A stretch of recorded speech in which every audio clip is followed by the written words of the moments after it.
Во толку повеќе, тоа ќе биде и вовет во нашата последна проповедна тема борба и триумф.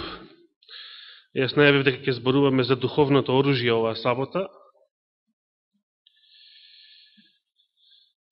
Апостол Павле, значи, црквата која што се бори, или борбената црква, црквата која што се уште минува низ искушенијата во овој свет,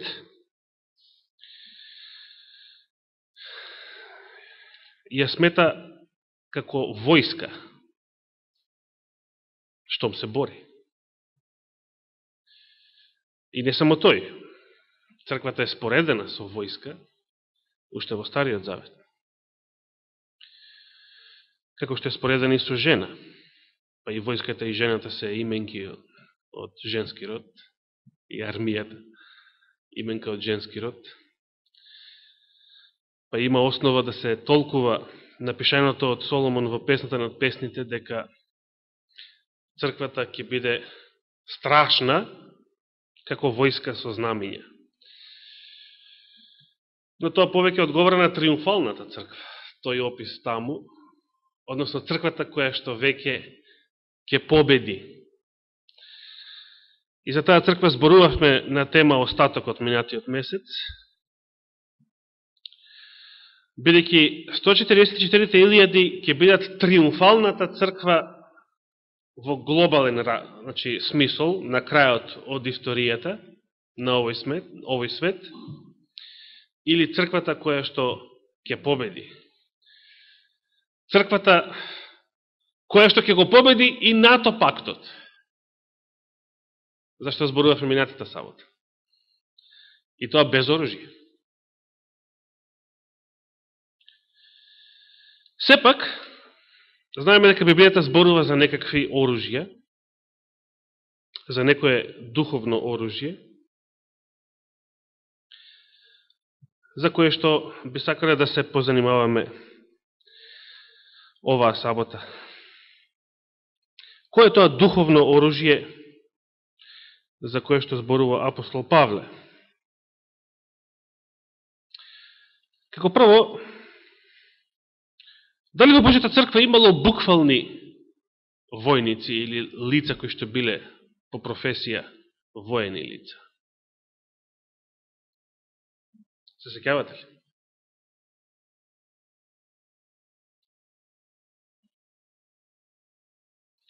Дали во црквата имало буквално воени лица? На било кој? Ајде речеме на христијанска црква. Имало или немало? Ви текнува на некој тако?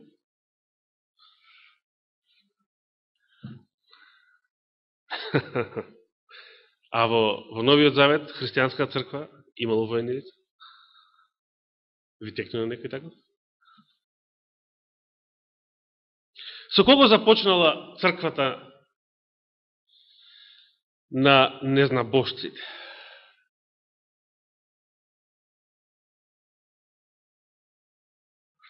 Кој бил првиот незнабожец кој што бил крстен и со тоа примен во Христовата црква, која што дотогаш се состојала само од евреи? Што бил римскиот офицер, капетан, стотник Корнелиј. Замислете, црквата почнала со воено лице. Црквата на незнабожците. Ако не ги сметаме дотогаш еврејските членови.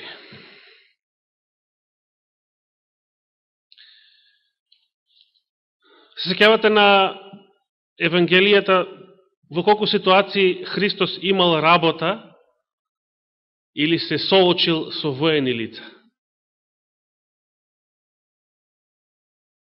Чија вера Господ ја прогласил за поголема од онаа на Израел? На едно воено лице. Повторно на еден стотник, римски капетан. И тоа што било посебно интересно е, што овој капетан ја споредил Христовата сила над болеста и смртта, како неговата власт над неговите подчинети војници.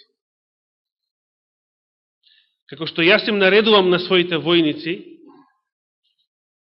дојди ваму или отиди таму, направи го тоа, и тие, знаете, во војска, безпоговорно го извршуваат. Така е доволно и ти, Господе, само да кажеш еден збор, че не мора да пешечи 700 километри да дојдеш во мојот дом и да го исцелиш мојот слуга, само кажи збор и болеста ќе те послуша.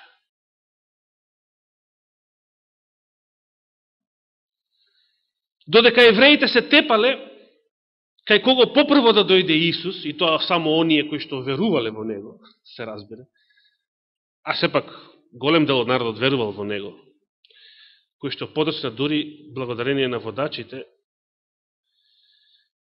се свртеле против Него. Но, во текот на Неговата јавна служба, голем дел од народот верувал во Христа. Па сепак, тие се бореле кој да го допре, кој кај кого попрво да дојде, а овој незнабожец, офицер на окупаторската војска, на омразените пагански непријатели, вели, Господе, каже само еден збор. Исцелување со далечински управувач. Телеисцелување. Тоа го немало кај Израел. Израелците, значи, се бореле Христос да биде физички присутен таму, или тие кај Него, за да се изврши некое исцелување. А овој покажал поголема вера од израелската, затоа што верувал дека ако веќе постои, кога веќе постои Божја сила, таа не зависи од простор. Таа може да делува и далечински.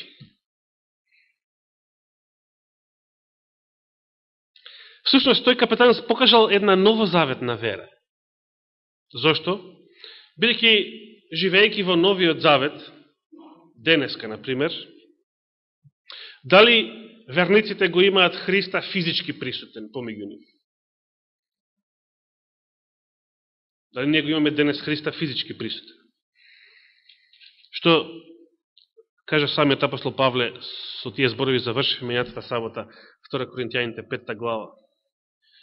Ако Христа некогаш и го познававме по тело, сега веќе ни Него не го познаваме по тело. Бидејќи тоа тело, кое што Исус го носил пред Голгота, тоа веќе е и непостоечко.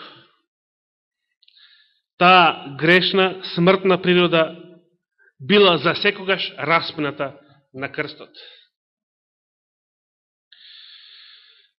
Но Христос, се разбира, постои и понатаму, како што постоел и пред да се облече во тоа тело. Но затоа ние не го познаваме по тело. И денес единствената надеж, единствениот начин на кој што може да функционира и црквата и верникот како поединец е да се ползува со Христовата сила, со Неговата благодат, и тогаш кога тој не е физички присутен. И тогаш кога тој е можеби илјадници светлосни години далеко. Зошто? Затоа што постои насекаде Светиот Дух. Неговиот представник, неговиот заменик. Пастор Роберт Виланд еднаш кажа на убава мисла, кога римскиот папа навистина би бил Христовиот заменик, тогаш тоа ќе беше најлошата вест за целиот свет. Би требало цел свет, редици, колони до Рим, да чека на ред за прием кај папата, за да ја прими Божјата благодат. Па дури ако земеме да речеме дека таа власт е делегирана од него на бискупите, на свештениците, замислите какви редови би биле тоа. Че да го нема Светиот Дух? А сето оно што го дава Светиот Дух, да мора да го примаме од луѓе, од свештеници. Па тоа би било многу лоша вест. Дали би сакале таква ситуација? Значи, да не ви е достапна Божјата благодат како што ви е достапен воздухот што го дишете, туку за тоа да мора вие да отидете некаде. Како би изгледало да се разбудите наутро и за да можете да дишете воздух, треба да отидете до најблиската продавница, макар до најблиската продавница. Значи, за да го земете првиот здив, да мора да отидете до најблиската продавница. Како тоа би изгледало? Би изгледало грозно, се разбира. Сега, Божјата благодат е споредена со воздухот што го дишаме. Се што треба, за да ја примиме Божјата благодат, е истото што треба за да примиме воздух. Да вдишеме. Да се обидеме да вдишеме. И тоа не зависи од луѓе. Божјата благодат постои секаде околу нас, достапно ни е секогаш, затоа што Светиот Дух е секаде присутен.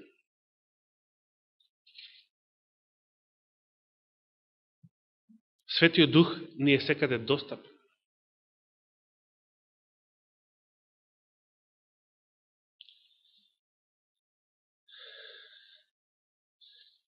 Сепак апостол Павле зборува за духовното оружје. Каде се наоѓа споменато духовното оружје во Новиот Завет? Се сеќаваме ли?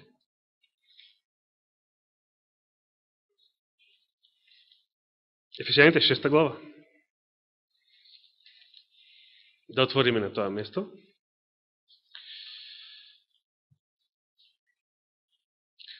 Црквата, значи, уште во времето кога Христос бил на земјата, се соочувала со воени лица, и тоа буквално не со било кој, туку со лица службеници на римската војска, офицери на римската војска. Па и ние денес имаме добра представа за тоа како изгледал еден римски војник во сета своја полна опрема.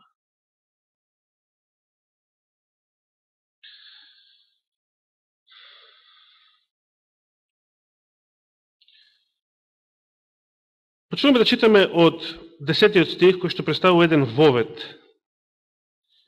Браќа, засилувајте се во Господа и во силата на неговата моќ.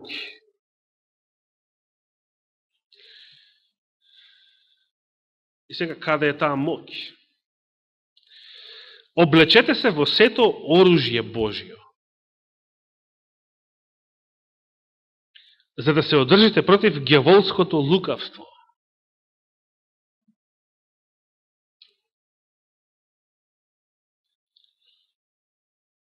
Да, тоа беше 11, значи 10 и 11 до сега ги прочитав. Што забележуваме? За да се одржиме против ѓаволското лукавство, треба да се облечеме во колку? Во сето оружје Божјо. Значи, половична опрема не е доволна. Потребно да се земе сето оружје Божјо, ама Божјото оружје, ама сето.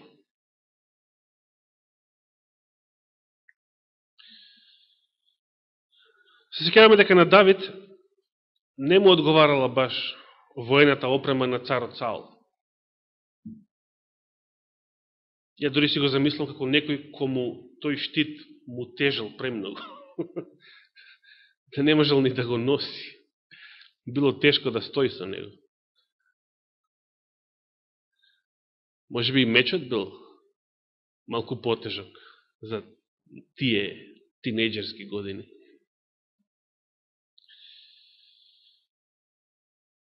Меѓутоа, многу добро се снаоѓал со своето оружје, со кое што и го победил Голијат.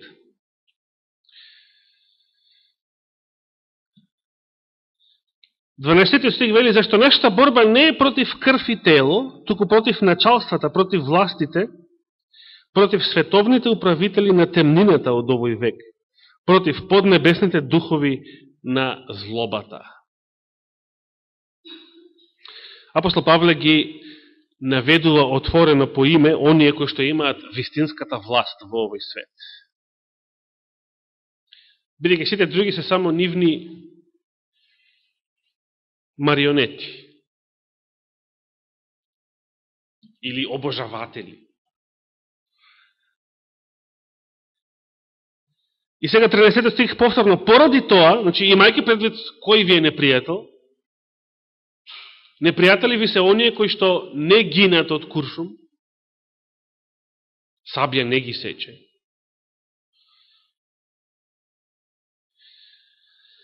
Поради тоа примете го сето оружје Божјо. Сето. За да можете да се браните во лош ден. Којто е лош ден? Дали некој се размислувале? Или зол ден? Да откога ќе победите да се одржите. И така стоите, откако ќе се опашете со вистината и ќе се облечете во оклопот на праведноста. И сега тука веќе започнува апостол Павле со набројување на Божјото оружје.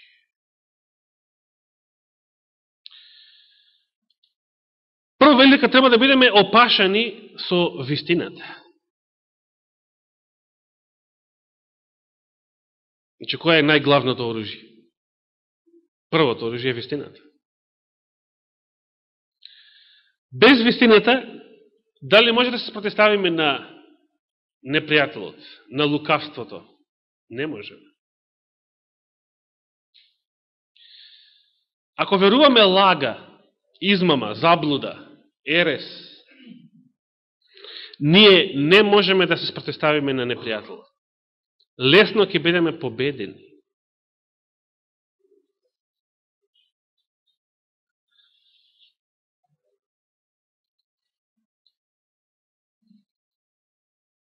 Затоа е потребно да бидеме опашани со вистината. А што значи тоа? Како ќе бидете опашани со вистината? Верувам дека се уште разбирате што значи овој збор опашани. Кога вие се опашувате, кој ве опашува? Вие сами или некој друг? Што му рече Исус на апостол Петар? Ти сега кога си млад, силен, способен, сам се опашуваш. Но каде време кога други, најавувајќи ја со тоа неговата смрт, се разбира. Значи, вие кога ставате појас, ремен, било што, сами го правите тоа или други ви го прават тоа? Па сами го правите, нормално. Според тоа, за да се опашете со вистината, што треба да правите? Да чекате проповедникот да ве опаша? Деноминацијата да ве опаша? Некој автор да ве опаша со вистината? Или вие треба сами да ја земете вистината во рака и да копате по неја? Јас ве предупредувам дека не е се она што го верува деноминацијата, вашата деноминација, не е вистина.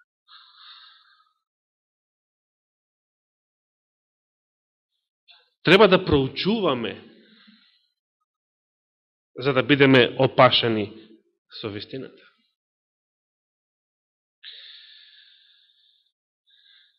Вистината не е споредена со некое оружје, како што прочитавме дека праведноста е споредена со оклоп. Значи, кога ќе ставите оклоп, денеска се разбира не ставаат. Добро, панцир, да. Но како кој? Не, секој војник не.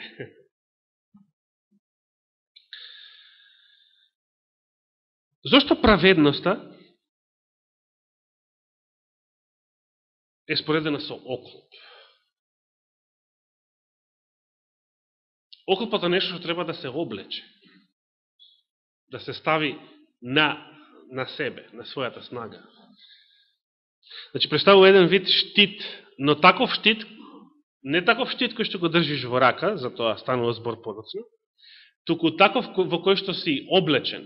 Се, дали тоа прикладно? Дали праведноста е нешто во што треба да се биде облечен? Библијата зборува на таа тема. Праведноста е споредена како облек. Кога царот што правил свадба за својот син, пошол да ги разгледа гостите што дошле на свадба, се нашол некој што немал свадбена облека. И таквиот бил избркан надвор, иако тој се отповикал, дошол на свадбата. За разлика од мнозина кои што не се отповикале, ја занемариле поканата и воопшто не ни дошле. На тој начин Христос символично го представил судот. На судот ќе се види кој е облечен, а кој не е во чија праведност? Во Христовата праведност. Во книгата на Милош Богдановиќ "Зошто мноштво верски заедници", ќе го повторам оној пример, се зборува за една верничка на адвентистичката црква, која што еднаш сонила еден чуден сон. Се наоѓала на небо во друштво со Исуса и ангелите, меѓутоа и во друштво на многу други посветени луѓе, мажи и жени, значи спасени. Меѓутоа, таа самата не била толку радосна и срекна, сега во сонот, како сите тие лица наоколу. И се прашувала што е причината што таа не ја споделува нивната радост, нивната среќа. Која беше причината, се сеќавате? Сите други биле облечени во бела облека, а кога таа самата се погледнала себе си, таа била облечена во најубавата облека од нејзината гардероб. Тоа бил сонот.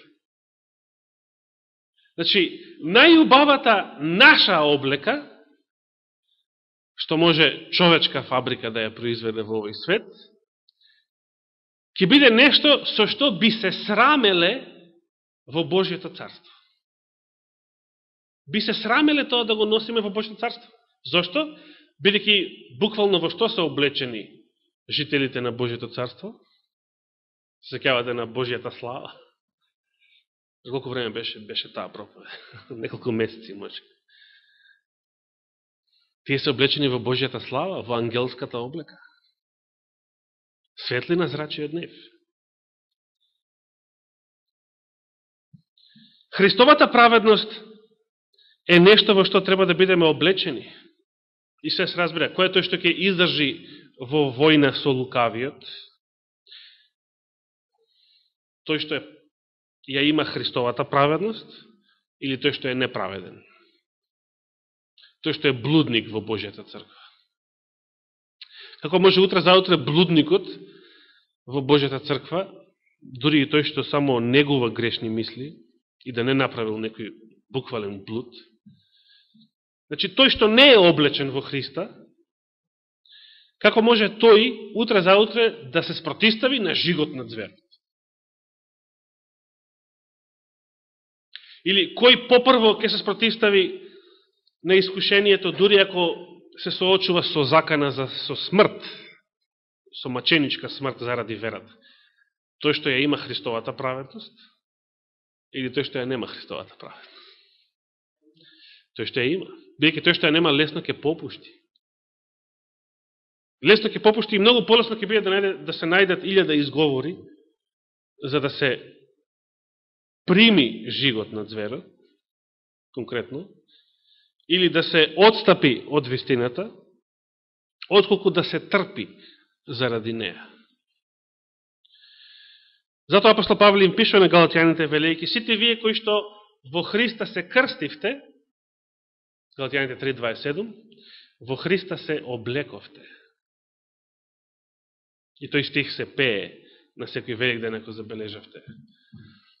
Се пее во православните литургии тој стих.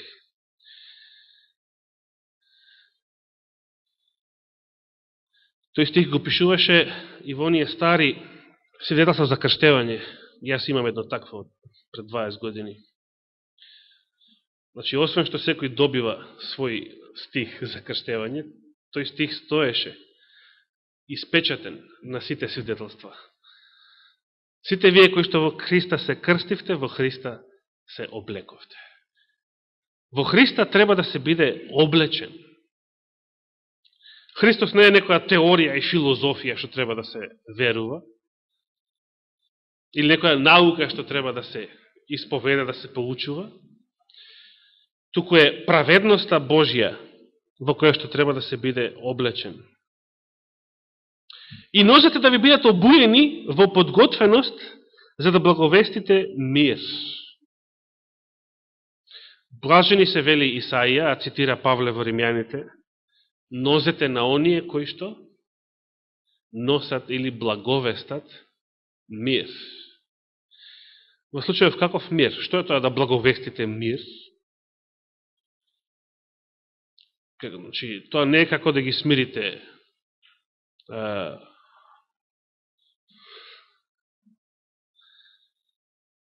овие и оние кои што се мразат. Пример, како да градите соживот помеѓу некои народи или народности. Не се работи за политика тука. Постои само единствен мир кој што апостолите го благовестеа, а тоа е помирувањето што Христос го остварил на крстот. И за тоа читавме во 2 Коринтијаните 5 глава мината сабота. И кога тоа го благовестиме и ги повикуваме луѓето да се помират сега тие со Бога заради оствареното помирување на крстот, кога сите тоа би го направиле, тогаш сите автоматски и народи, и држави, и племења би се помириле меѓу себе. Автоматски. Христос автоматски ги решава сите други проблеми, кои што луѓето се мачат да ги решат, всушност не сакаат да ги решат. Затоа што помил им е гревот, отколку Христовиот мир, Христовата благода. А над се, земете го штитот на верата.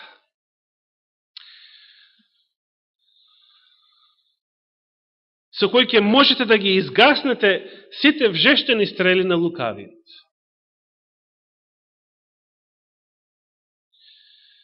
Значи, со што беше споредена праведноста? Со оклоп. Но тоа е нешто што треба да се носи, да се биде облечен, постојано. Праведноста, значи, треба постојано да биде присутна. Не може денес да се биде праведен, утре да не се биде праведен. Тоа не е христијанин. Христијанин е постојано да се биде праведен. Оклопот е нешто што се носи постојано во борба, а ние постојано сме во борба. Не постои полувреме, не постои пауза во големата борба. Искушение, зол ден, лош ден, може да не снајде неочекувано било кога. Меѓутоа, зашто штитот, нешто што се носи, што може и да се остави, што може и да се загуби моментално, зашто верата поточно е споредена со штитот.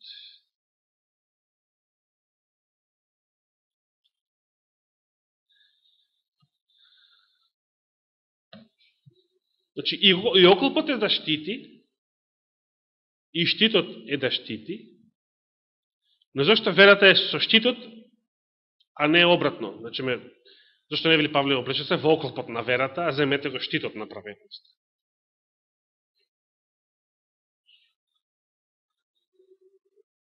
Добро. И сега во борба. Што е полесно да загубите, оклопот или штитот? да ви падне, да речем, од себе штитот. Штитот. Значи, човек може да биде праведен, но во даден момент да му не достига вера. Може ли, не може? Например, Аврам бил праведен? Бил.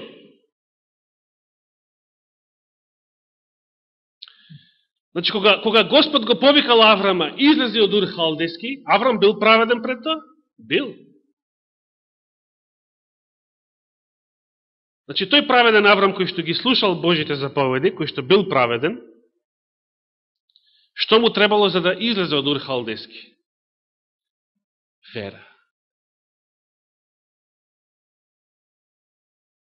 Ако ја немал таа вера, ако се плашал од неизвестноста за тоа каде ќе оди, како што вели Павле, без да знае, излезе без да знае каде оди. Таму Евреите 11 глава. Патам речено, снимката докаже дека сум кажал Авел, а не Аврам, се едно. Не, така се слуша. Јас самиот не си верувам на себе, бидејќи снимката е доказот. Аврам излегол без да знае каде оди, затоа што имал вера, а не затоа што бил праведен. Ако немал вера, немал да излезе, иако он си беше праведен.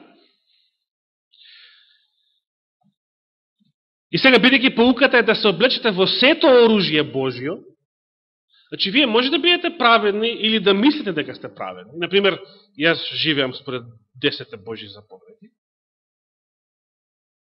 Ама е кобна заблуда да мислите дека е тоа доволно. Вам ви е потребна вера. Адвентистите, например, мислят дека се праведни, дека ги држат Божите заповеди, како и евреите некојаш. Кога го чуле Евангелието во Минеаполис, реагирале како најголемите безбожници против пораката на Джон Си Вагонер. Зошто? Затоа што им не достигала вера. Или не биле и доволно опашени со вистината, она првото оружје, појасот. Вистината која што се држи, како што рече Борџи. Само со штитот на верата може да се изгаснат вжештените стрели на лукавиот. Значи, да се биде праведен, да се трудите да живеете според Божите заповеди. И тоа е нешто што постојано треба да, секој ден, значи, а да не се има вера, особено во критични ситуации, значи да се биде изложен на стрелите на лукавиот. Значи да се биде ранлив и значи да се биде ранет.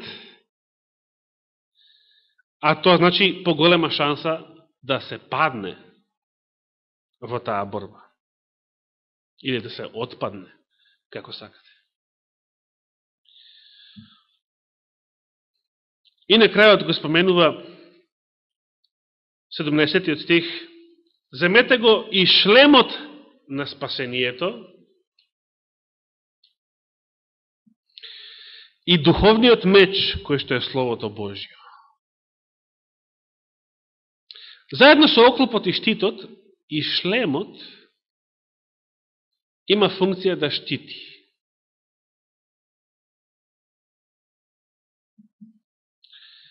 Зошто шлемот е поврзан со спасението? Каде се става шлемот? На глава.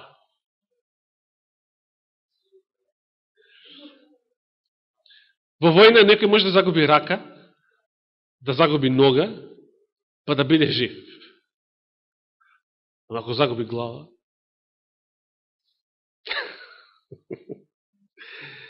ми беше смешна онаа сцената од Султанот,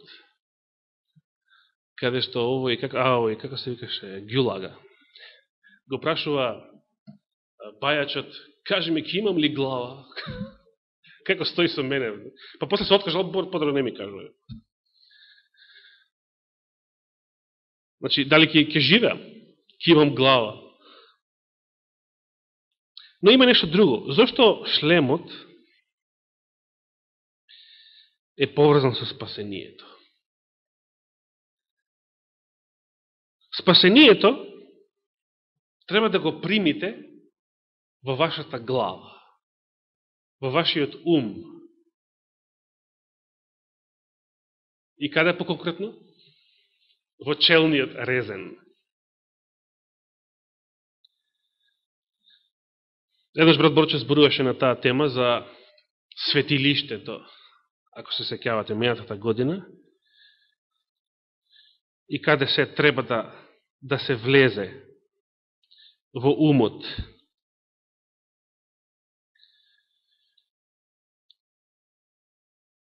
Спасението е нешто што треба да се чува, исто така, да се штити. Спасението сме го добиле, ние самите не сме го извојували. Пример, апостол Павле не вели, земете го мечот на спасението, демек, вие со вашата рака, со вашата борба, ќе го извојувате вашето спасение. Не. Шлемот е спасението, значи, спасението ви е дадено, прво Светиот Дух го обновил вашиот ум, кога ве родил наново, и сега што треба да се прави со тоа спасение? Да се чува. И каде започнува гревот? Прелюба, блудство, неморал, кражба или било што. Каде започнува? Во мислите. Се сеќавате на една тема од минатиот век, борба за умот. Имаше еден пример за тоа како и покрај сите трошоци и покрај непробојноста на кинескиот зид, тогаш кога бил изграден, непријателските племиња сепак лесно влегле низ него. Кинескиот зид не ја завршил работата. Знаете која беше причината? Зато што непријателот ги поткупил стражарите, што стоеле над зидот. Ако нашиот ум, оно што стражари, оно што треба да биде буден, падне, тогаш се друго ќе пропадне автоматски. И нешто праведност ќе пропадне. И вистината ќе пропадне, бидејќи нашиот ум ќе биде опрелестен, излажен, измамен. И верата ќе пропадне. Едноставно тој ум повеќе нема да сака да се бори, нема да зема ни штит, ни меч, нема да му биде гајле.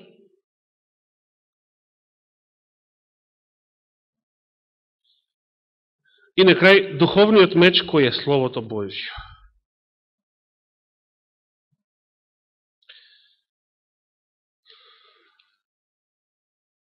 Со што започна сето оружје Божјо во ова набројување? Со појасот на вистината. А завршува повторно со што? Повторно завршува со вистината. Само што сега прецизно кажува дека вистината е Божието Слово. Сега таа е меч. И дали е прикладно да се каже дека е меч? Значи, вистината е, или Словото Божие конкретно, е нешто што треба да се земе во рака.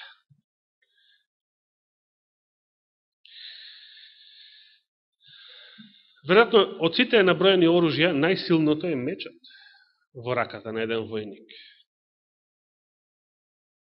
Без мечот, со штитот само, со шлемот и со оклопот, ќе се чувствува до некаде сигурен, ама без мечот нема да биде толку сигурен како со мечот.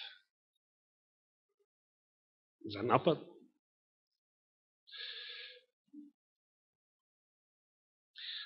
Триумфалната црква е таа која што ќе знае и да напаѓа, а не само да се брани. Или подобро речено, која што и нападнала. Нападнала со што? Со вистината. Како беше представена апостолската црква во првиот печат? И видов конјеник на бел конј со лак и стрела во рацете. овој пат друго нападно оружје, кој што излезе да победува и победи. Апостолската црква тоа го докажала, таа била и станала триумфална црква во тоа време.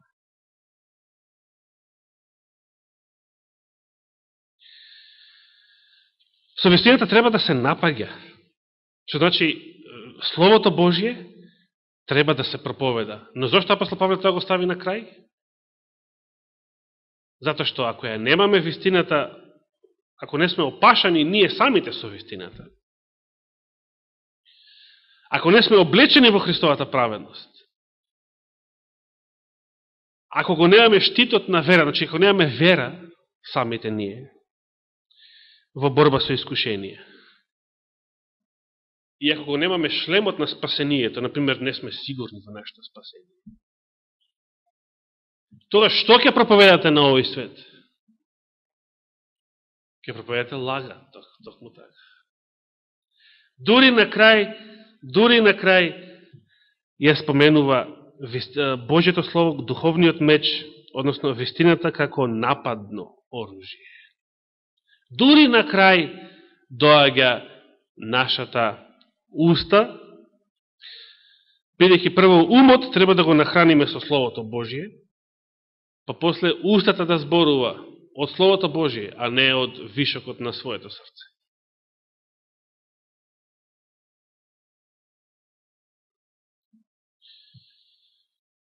Многу убав редослед. И како што можеме да забележиме, сето ова представува совршена целина и токму тоа е причината зашто треба да го носиме сето ова оружје и тоа по оној редослед. Се виделе војник како се облекува, например антички војник, римски војник, кога го зема мечот? На крај. Кога прво се ја става опремата, ќе остави оклопот, ќе остави шлемот.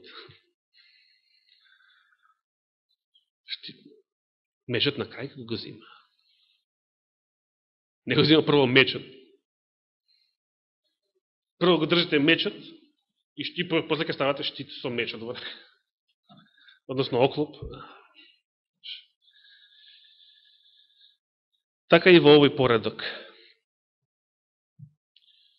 Нека Господ те благослови ова оружје Божјо, че ова е оружје. Ова е средство да го носиме комплетната ова опрема, сето оружје Божјо, да го носиме на себе секој ден. Нека му е фала и слава вечно. Амин.